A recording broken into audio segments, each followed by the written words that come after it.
Hello guys, welcome back to the channel. In today's video, I'm going to show you how we can remove emoji from our photo using Samsung Galaxy phone, especially Samsung Galaxy phone with Android 14. Okay, let's get into it. Here I'm just going to use the object eraser feature on my Samsung Galaxy phone, which is available on my gallery.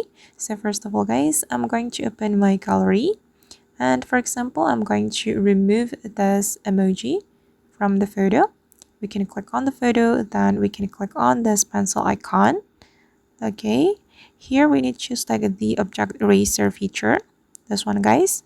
Click on this icon and then we can select object eraser.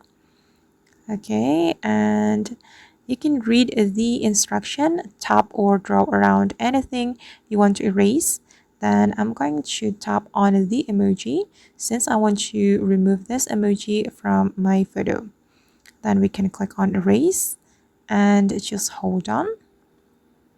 Okay, and as you can see guys, that the emoji has been removed from my photo, and we can click on done. Then if we want to save this photo, we can click on save and the photo will be saved to our gallery. Alright guys, and that's how we can remove emoji from our photo using Samsung Galaxy phone, especially Samsung Galaxy phone with Android 14. I hope this tutorial will be useful for you. Thank you so much for watching and see you in the next video.